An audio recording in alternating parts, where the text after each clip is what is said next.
Unfortunately, we live in a time where we have to tell parents or give them the message of leave no child behind. And I'm talking about your child.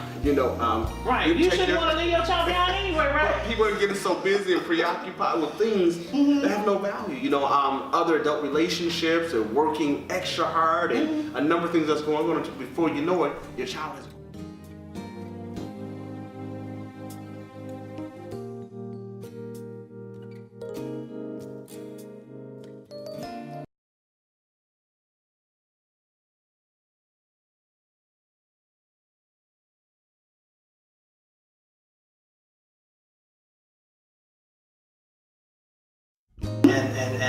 And they study ballet. Okay. Football players study ballet. Can you imagine like that? back in the day when I used to watch basketball, really like it. You know who my heroes were.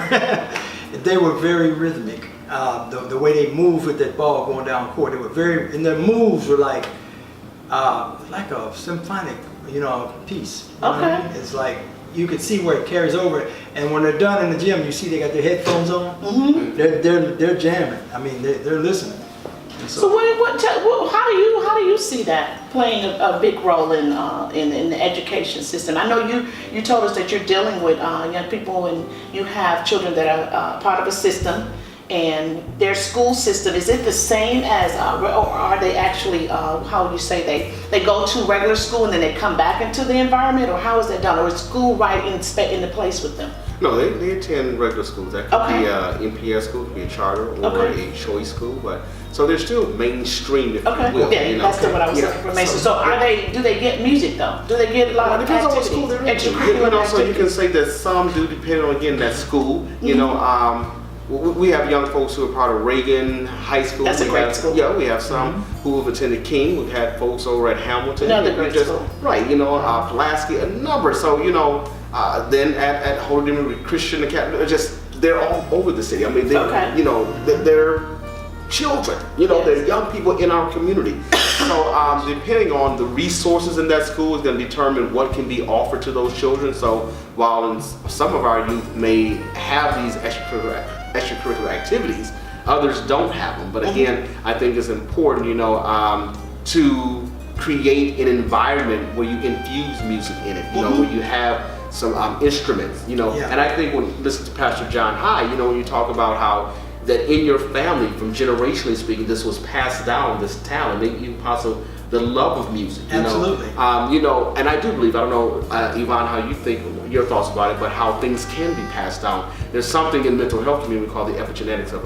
epigenetics. Say that slowly. Epigenetics. Epigenetics. And basically, when they talk about epigenetics, they're talking about trauma in the blood that is in your DNA. It's markers that's coded. So your family history is connected to the Holocaust or the slave trade. That trauma is somewhere encoded in you, and from a survival standpoint, But also too, I think just like you can have a trauma genetic marker, you can also have a talent genetic marker. You can have a love for education marker, and that's passed down from one generation to another generation. And so that's what it sounds like for you, because you had this exposure, and we can't get away from that piece right there, the value of exposing our children to the arts in every form, whether it's the ballet, whether it's a symphony, whether it is a theater or rock concert or country music versus swing and jazz, or classical. Absolutely. But music is therapeutic on so many different levels, and there is a rhythm in life. Yes. You know what I'm saying? I'm feeling you.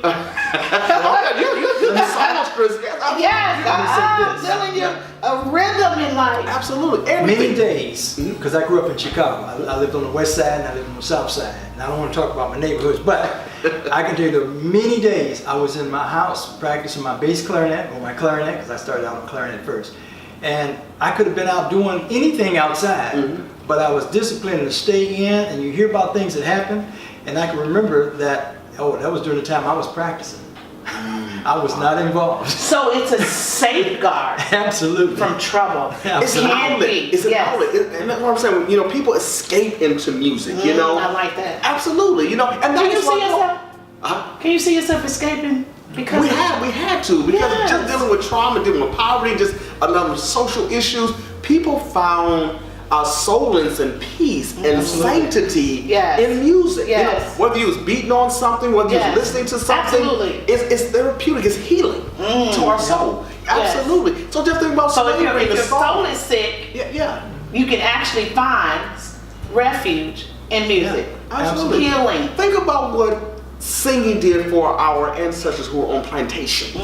Absolutely. Go Yes, down, Moses, yes. way down in Egypt. Yes, yes. Singing, Yeah. brought us through. Yes, we're coming back to that. Come on, Let's get to some music. See, Let's see what we can do. let's Let's see what get we to can some music. We're